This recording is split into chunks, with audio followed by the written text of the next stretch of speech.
दोस्तों हम बात करेंगे राजस्थान के एकीकरण के बारे में।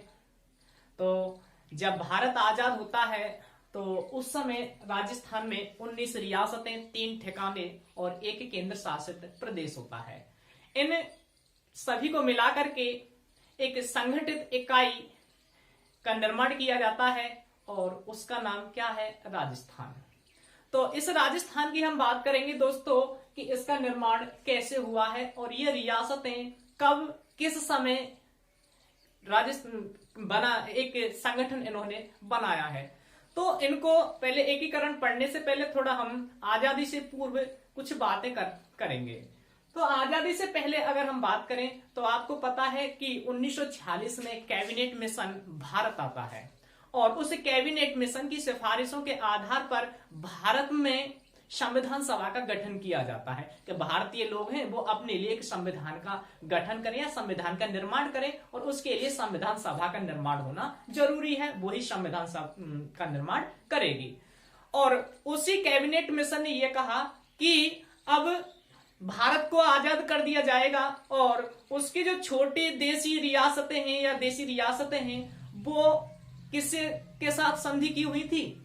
अंग्रेजों के साथ या ब्रिटेन के साथ उनकी संधियां थी। तो वो आजाद होने के बाद में उनके अधिकार रियासतों को वापस कर दिए जाएंगे। अब छोटी रियासतों को या देशी रियासतों को अपना भविष्य देखना चाहिए, उससे भारत सरकार से बात करनी चाहिए, बात करके अपना भविष्य सुरक्षित करना चाहिए।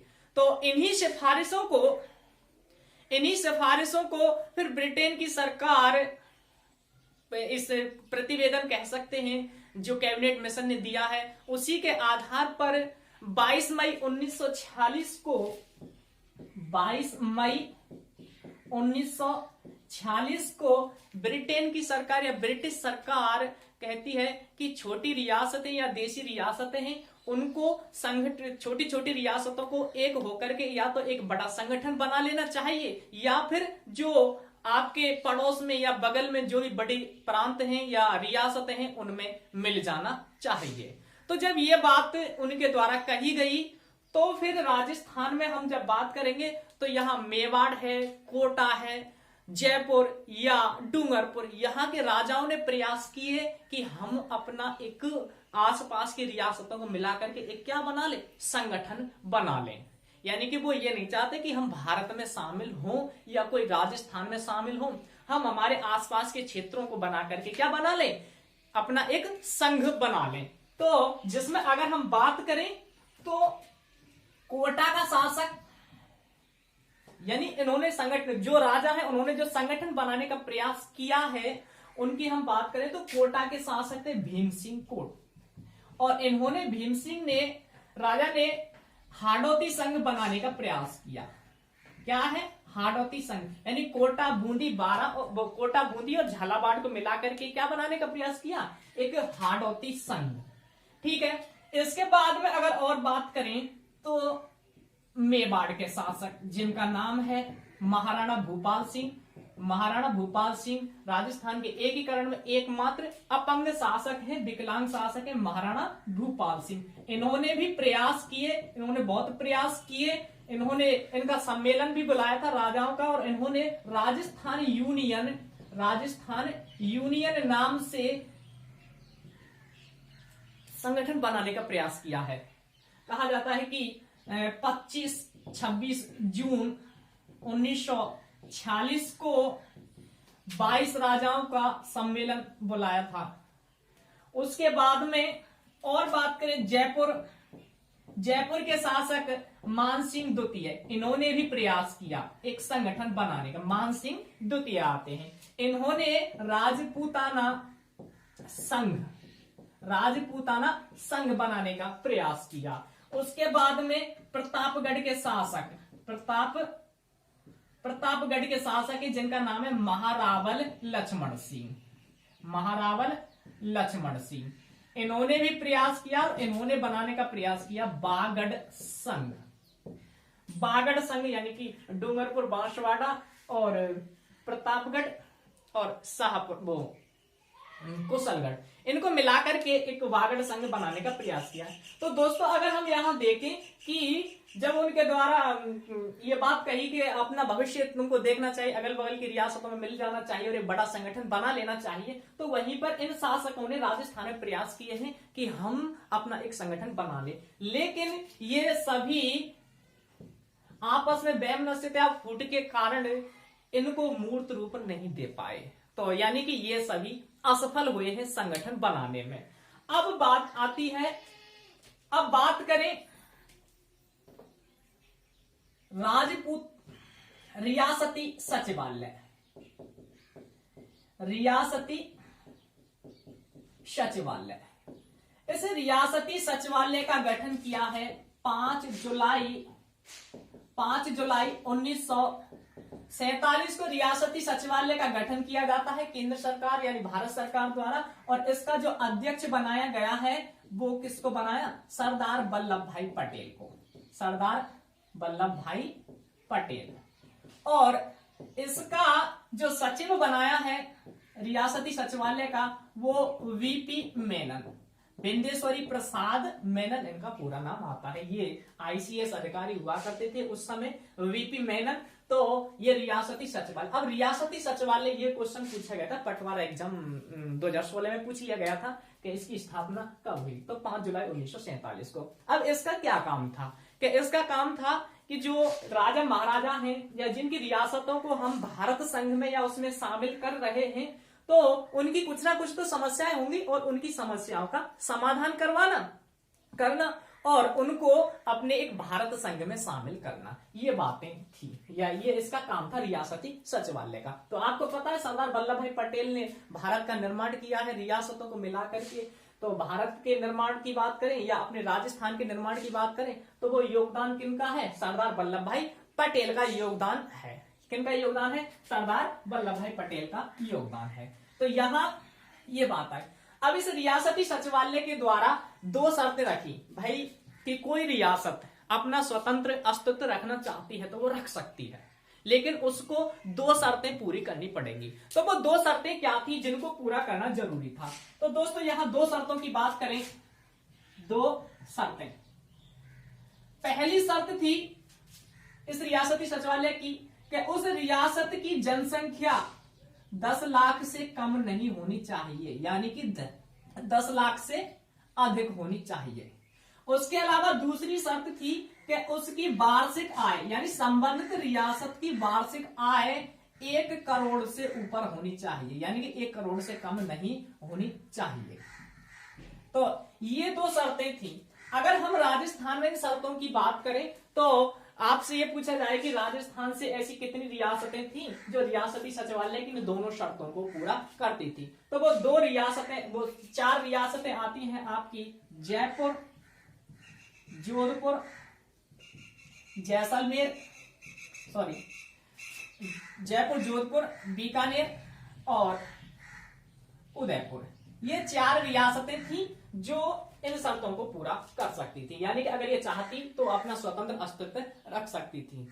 तो अब हम बात करें कि इस रियासती सचिवालय के द्वारा 2 प्रारूप तैयार किए गए, यानी कि अधिमिलन पत्र भी कह सकते हैं जिनको हम, या जो इन राजाओं को, रियासत के जो राजा हैं इनको भारत संघ में जब शामिल होना था तो इनके लिए 2 प्रारूप तैयार किए थे जो कैबिनेट, जो लॉर्ड माउंटबेटन के द्वारा बनाए गए थे। नरेंद्र मंडल की बैठक हुई थी, उसमें ये 2 प्रारूप निकाले थे। उसमें था एक स्टैंड स्टिल एग्रीमेंट और दूसरा था एग्रीमेंट, यानी कि इंस्ट्रूमेंट ऑफ एक्सेशन। तो ये 2 पत्र थे या प्रारूप कह सकते हैं। इन प्रारूपों में क्या था कि कोई भी अगर रियासत अपना या किसी भारत संघ में शामिल नहीं होना चाहती है या वो अपनी यथास्थिति बनाए रखना चाहती है तो वो स्टैंड स्टिल एग्रीमेंट था उसके लिए, यानी कि वो अपनी यथास्थिति यानी किसी के साथ शामिल नहीं होना चाहते, ना तो भारत के साथ ना पाकिस्तान के साथ। एक दूसरा था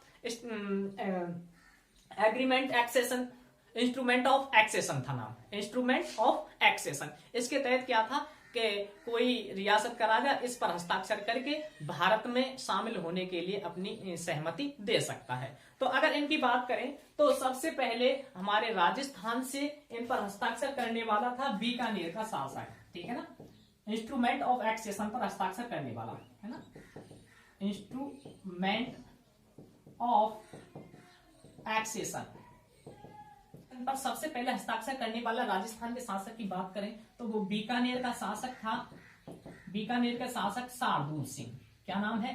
शार्दुल सिंह।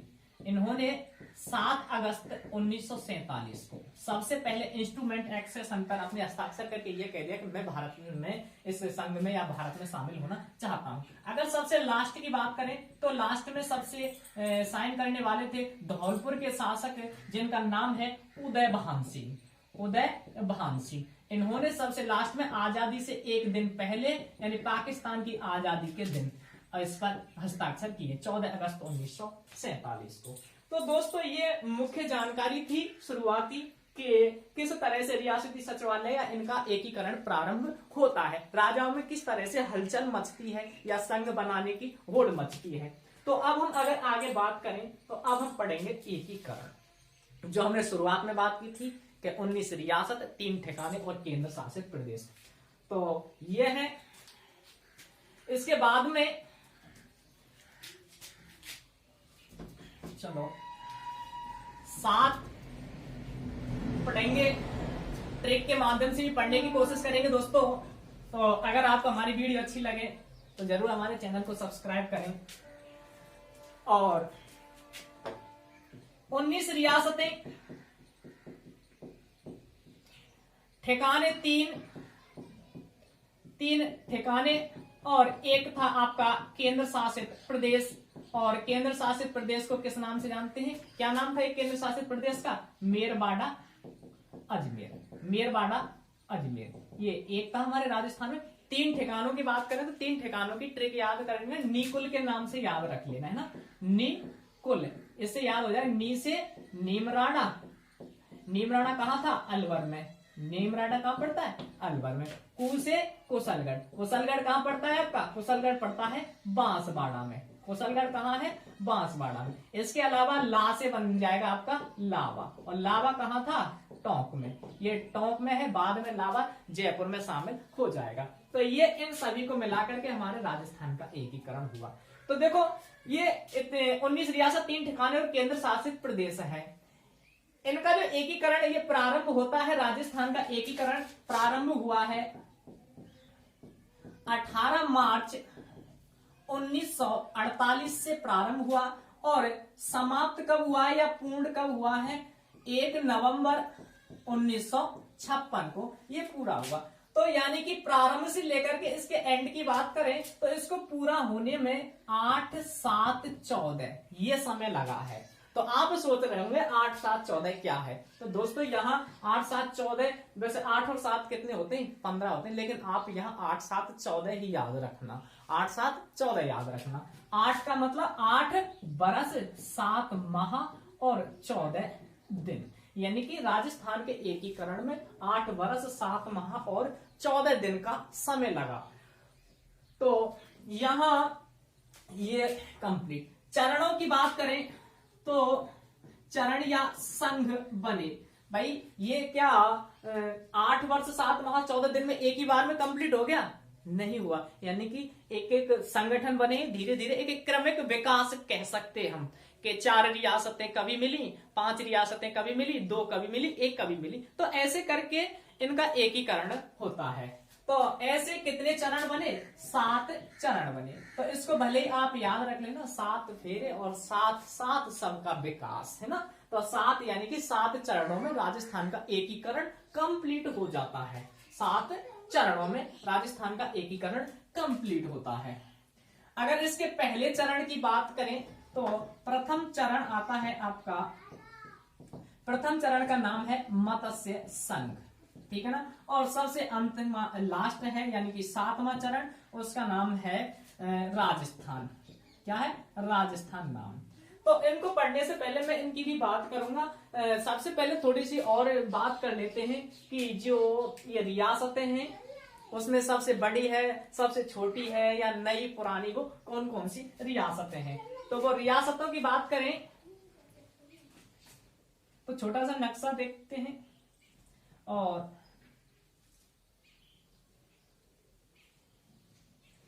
तो देखो ये मेवाड़ है या उदयपुर हम कह सकते हैं, ये राजस्थान की सबसे प्राचीन रियासत कौन सी है, मेवाड़।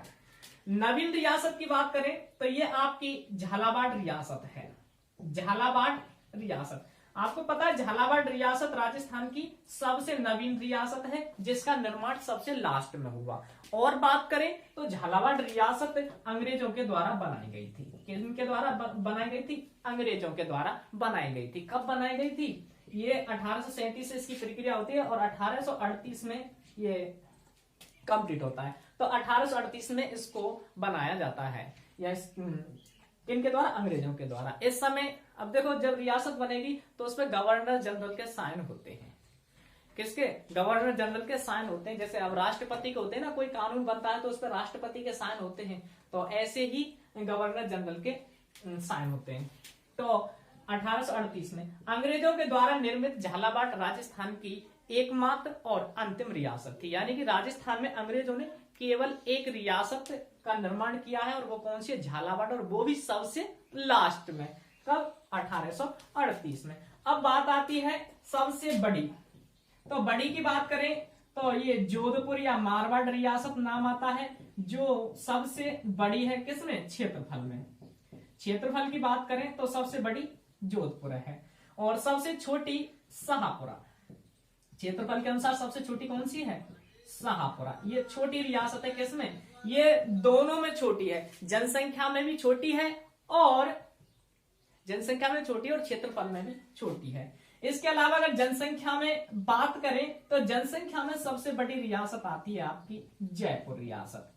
जनसंख्या में सबसे बड़ी रियासत कौन सी है, जयपुर। ये चीजें क्लियर होनी चाहिए कि सबसे छोटी बड़ी रियासत कौन है, कौन सी नहीं है, जनसंख्या में या क्षेत्रफल में, या नवीन या प्राचीन रियासतें हैं वो कौन कौन से। वैसे अगर इसको याद रखें तो ये 1838 में ऑकलैंड यहाँ के भारत के गवर्नर जनरल थे, और ऑकलैंड के द्वारा ये बनाई गई थी, है ना, ऑकलैंड, इनके द्वारा ये बनाई गई थी। अगर और बात करें तो ये हो गया। इसके बाद में अब बात कर लेते हैं हम, जो ये 7 चरण हैं, इन 7 चरणों की तरह क्या है। 7 चरण कैसे पढ़ेंगे हम, तो दोस्तों 7 चरण, क्योंकि पेपर में यही पूछा जाता है कि 7 चरणों का क्रम क्या है, या दूसरा चरण कौन सा है, तीसरा चरण कौन सा है। तो यहाँ क्या कि स्टूडेंट ज्यादातर कंफ्यूज होते हैं, वो याद नहीं रख पाते हैं, यानी कि ज्यादा मेहनत करते हैं फिर भूल जाते हैं। तो मैंने कोशिश की है, हम कोशिश कर रहे हैं। तो देखो 7 चरणों में जो ये कंप्लीट हुआ है एकीकरण, उसका क्रम क्या है। सबसे पहले बात चली है दिल्ली से, क्योंकि दिल्ली में बैठे बड़े नेता हैं, वही एकीकरण वहीं से शुरू कर रहे हैं। तो उनके जो नजदीक पड़ेगा, सीधी सी बात है, वही एकीकरण प्रारंभ करेंगे वहीं से। तो ये दिल्ली आप कैसे भी याद रख लें, दिल्ली के नजदीक कौन सा है आपका, भरतपुर, धौलपुर, करौली, यही आते हैं। तो यहाँ ये क्षेत्र बना कौन सा, मत्स्य संघ, यानी यहाँ की अलवर, भरतपुर, धौलपुर और करौली, इन 4 रियासत यानी ABCD रियासतें हैं, इनको मिलाकर के क्या बनाया था, मत्स्य संघ। ये पहला संघ है। अब इसको ऐसे याद रखना, ये क्रम से ऐसे चलेगा, ठीक है ना। अब ये क्षेत्र वाला आ गया। अब दूसरा ये, इसका ये कौन सा भाग है राजस्थान का, पूर्वी राजस्थान है, तो इसका नाम दे दे पूर्व राजस्थान संघ, ठीक है ना। ये दूसरा चरण है, पहला ये हो गया। उसके बाद में यहां उदयपुर बच जाता है। उदयपुर को फिर बाद में शामिल किया गया इसमें, तो संयुक्त किया है। तो तीसरे का नाम आ गया संयुक्त राजस्थान। तीसरे का नाम क्या आ गया, संयुक्त राजस्थान। उसके बाद में फिर चौथा चरण बनेगा यहां बृहत राजस्थान। तो बृहत राजस्थान में आपके राजस्थान की 4 बृहत रियासतें, आप ऐसे याद कर सकते हैं, राजस्थान की 4 बृहत रियासतें, जयपुर, जोधपुर, जैसलमेर और बीकानेर, है ना। जयपुर, जोधपुर, जैसलमेर और बीकानेर, ये 4 रियासतें वृत्त रियासतें थी, इनको इसमें शामिल कर दिया। किसमें?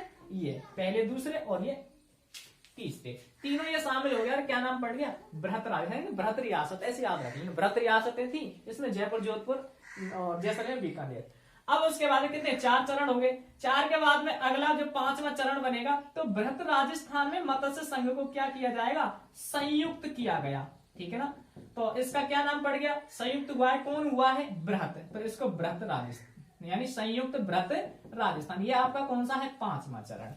अब रहे आपके लास्ट के 6वें और 7वें चरण, उनको आप ज्यादा दिमाग नहीं लगाने की जरूरत है, वो तो सिर्फ राजस्थान संघ और राजस्थान नाम से ही है। यानी कि जो आज हम राजस्थान है हमारा, इस राज्य का नाम, उसी नाम पर आते हैं दोनों 6वें और 7वें चरण, राजस्थान राजस्थान। तो दोस्तों अगर या तो इसको ऐसे रख लेना, नहीं तो फिर 7 चरणों की एक ट्रिक है, एमपी से बस राजस्थान आई, एमपी से बस राजस्थान आई। ये और भी शॉर्ट ट्रिक है, आप इससे भी याद कर सकते हैं। एम का मतलब है मत्स्य संघ, एम का मतलब मत्स्य संघ, पी का मतलब पूर्व राजस्थान संघ, पूर्व राजस्थान संघ, सा का मतलब है संयुक्त राजस्थान, संयुक्त राजस्थान, वा का मतलब है व्रत राजस्थान, व्रत राजस्थान, और सा का है संयुक्त व्रत राजस्थान। क्योंकि सा दोबारा आ गया ना, पहले सा आ गया संयुक्त, अब क्या करेंगे? संयुक्त व्रत, संयुक्त व्रत राजस्थान। उसके बाद में अब कहा? राजस्थान नाम आ गया, तो राजस्थान, और लास्ट भी क्या होगा? जब राजस्थान आ गया तो राजस्थान। तो पहला है मत्स्य संघ, दूसरा पी से पूर्व राजस्थान, सा से संयुक्त तीसरा, वा से व्रतीय चौथा, और फिर सा से संयुक्त व्रतीय 5वां, और मैंने बताया 7वां, 6वां और 7वां तो आपका सीधा सीधा आ जाएगा राजस्थान नाम से। तो ये 6वां चरण हो जाएगा और ये 7वां चरण हो जाएगा। तो इस तरह से ये तो 7 चरणों के क्रम की ट्रिक है। आपको क्रम याद होने चाहिए, क्योंकि जब तक आपको क्रम याद नहीं होगा, पहला, दूसरा, तीसरा, चौथा या क्या क्रम है इनका, क्योंकि वो ऐसे ही पेपर में पूछे जाते हैं। तो एमपी से बस राजस्थान आई, एम का मतलब मत्स्य संघ, पी का मतलब पूर्व राजस्थान, सी का संयुक्त राजस्थान, उसके बाद में व्रत राजस्थान और संयुक्त व्रत राजस्थान 5, और राजस्थान संघ और राजस्थान। इस तरह से आपके 7 चरण कंप्लीट होते हैं। पहला मत्स्य संघ, पूर्व राजस्थान, संयुक्त व्रत राजस्थान, संयुक्त व्रत राजस्थान और राजस्थान। इस तरह से ये 7 आपके चरण हैं। अब बात आती है कि भाई ये जो 7 चरण हैं, ये 7 चरण कब कब बने। तो अगर इनकी बात करें कि ये चरण कब कब बने, तो दोस्तों आपको जो शुरुआत में मैंने बताई थी कि एकीकरण कब से प्रारंभ हुआ है, वो 18 मार्च 1948 से प्रारंभ हुआ है। तो आपको बरस याद रखनी है, या इसको याद रख लें तो और भी अच्छी बात है कि एकीकरण कब से प्रारंभ हुआ? 18 मार्च 1948 से, और समाप्त कब हो गया? 1 नवंबर 1956 को ये समाप्त हो जाता है इस समय। तो अब हम बात करें यहीं से, तो पहले मैं नाम लिख देता हूं इनके। मत्स्य संघ, दूसरा पूर्व राजस्थान, तीसरा संयुक्त राजस्थान, चौथा वृहत राजस्थान, 5वां संयुक्त व्रत राजस्थान, और 6वां राजस्थान संघ, और 7वां राजस्थान। यानी इस तरह से ये आपके 7 चरण है। तो दोस्तों ये 7 चरण, अब इनके हम कैसे इनके वर्षों की याद करें, कैसे याद रख सकते हैं, तो उसके लिए हमने ट्रिक बनाने का प्रयास किया है। तो कोशिश करते हैं। तो वर्ष की जो ट्रिक है, वर्ष की ट्रिक,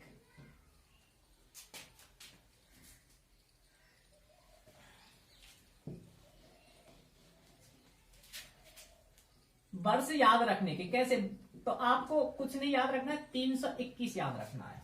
क्या याद रखना है? 321। इससे आपके वर्ष है वो कंप्लीट हो जाएंगे। 321 यानी 321 या 321, ये आपके वर्षों की ट्रिक है। तो आपको पता है कि एकीकरण कब से प्रारंभ हुआ है? 1948 से प्रारंभ होता है। पता है 1948 से प्रारंभ होता है राजस्थान के बनने की प्रक्रिया, एकीकरण की प्रक्रिया। तो 3 यानी कि पहले शुरुआत के 3, पहला दूसरा तीसरा 48 से प्रारंभ हो रहे, तो पहले 3 1948, यानी पहला दूसरा और तीसरा चरण कब है? 1948।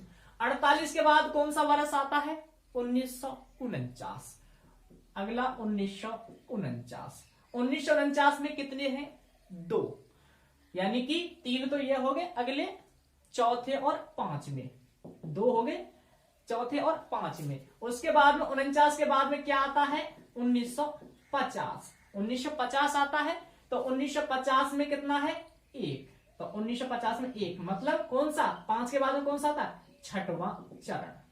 और आपको पता है एंड कब हुआ है इनका?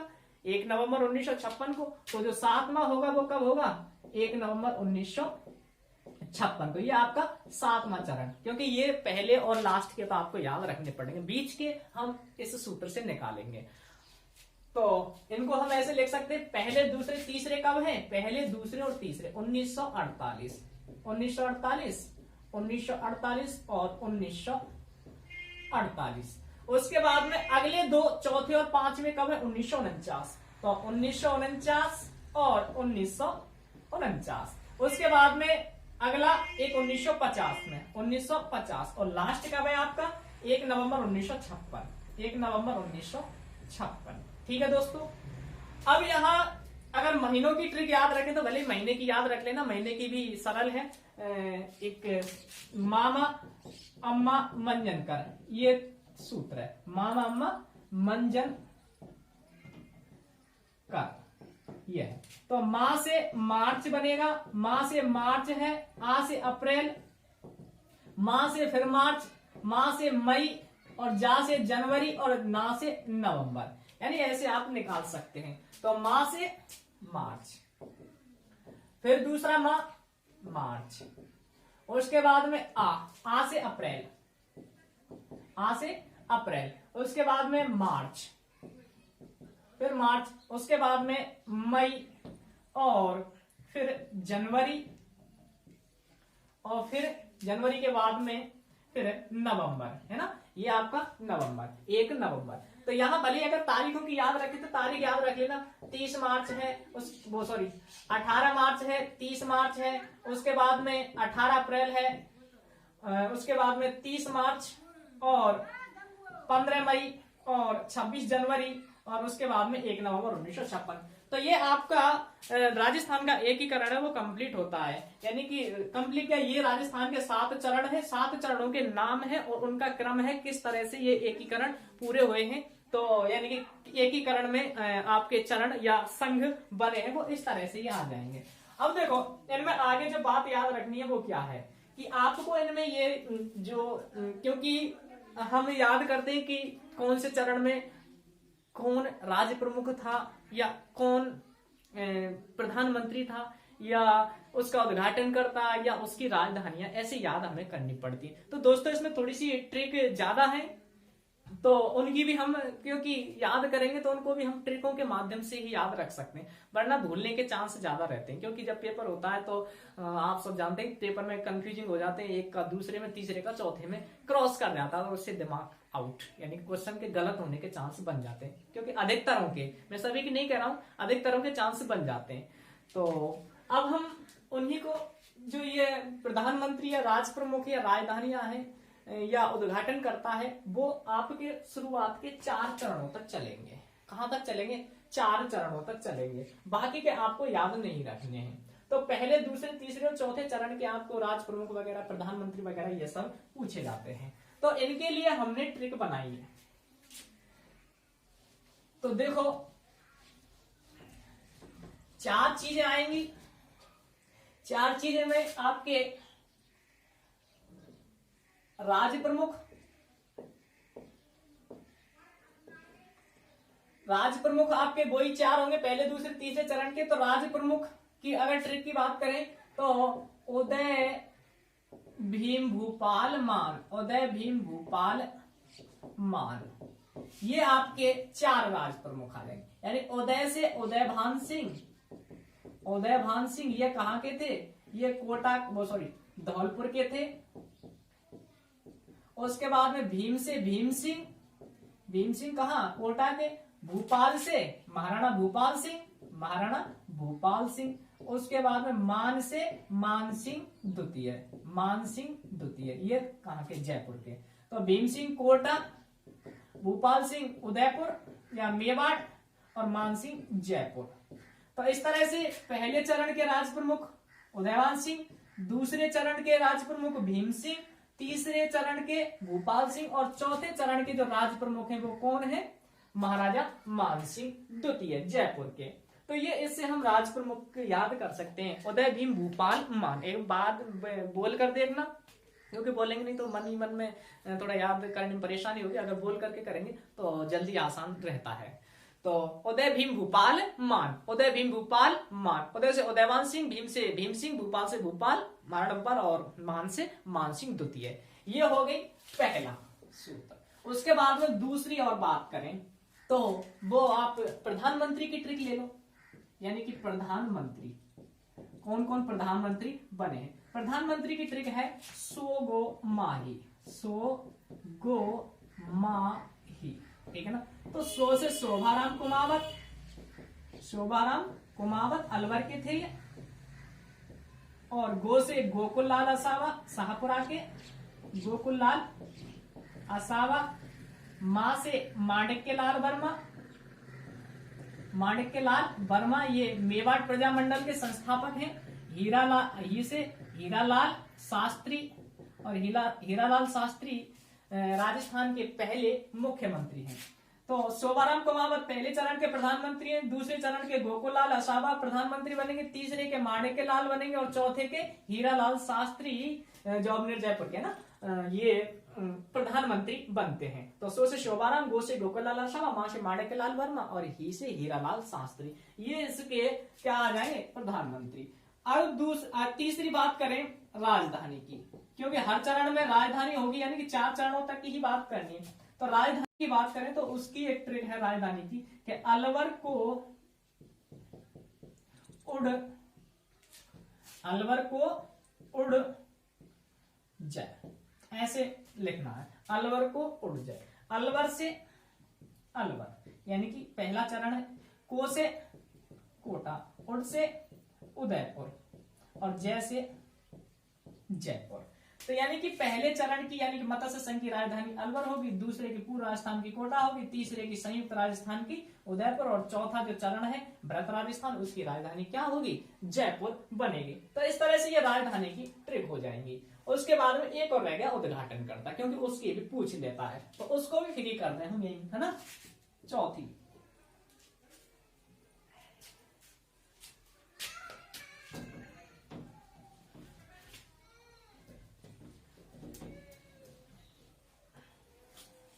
उद्घाटन करता, उद्घाटन करता, उद्घाटन करता है गुड चाचा पटेल, गुड चाचा पटेल, यानी कि गुड का मतलब है गॉड गिल, गुड से फिर गॉड गिल, 2 बार है गॉड गिल। चाचा से चाचा किसको कहते हैं पता है, छोटे बच्चे कहते थे चाचा जवाहरलाल नेहरू को, है ना, प्यार से कहते थे चाचा नेहरू, है ना। तो जवाहरलाल नेहरू।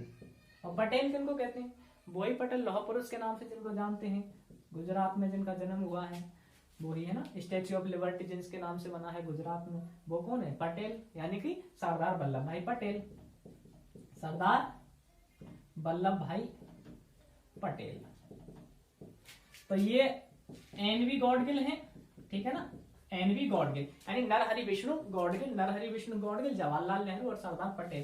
पहले चरण में इन्होंने उद्घाटन करता, दूसरे में भी इन्होंने उद्घाटन किया, तीसरे में पंडित जवाहरलाल नेहरू को बुला लिया और चौथे चरण का उद्घाटन करने के लिए सरदार वल्लभ भाई पटेल, राजस्थान भारत के लौह पुरुष आते हैं उद्घाटन करने के लिए। तो दोस्तों ये शुरुआती जानकारी थी, क्योंकि अभी आपने चरण नहीं पढ़े हैं कि कौन से चरण में कौन सी रियासतें थी, कौन सी नहीं थी, तो उनको भी हम पढ़ेंगे, उनको पढ़ने का प्रयास करेंगे। तो उससे पहले ये आपको जो शुरुआती जानकारी है उनके बारे में जानकारी होना जरूरी है, क्योंकि ये मुख्य है, कैसे एकीकरण प्रारंभ हुआ है और क्या क्या परेशानी आएंगी उनको हम बाद में पढ़ेंगे।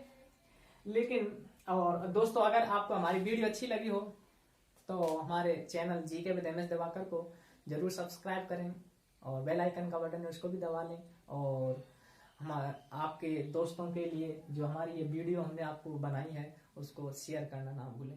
तो दोस्तों जय हिंद, जय भारत।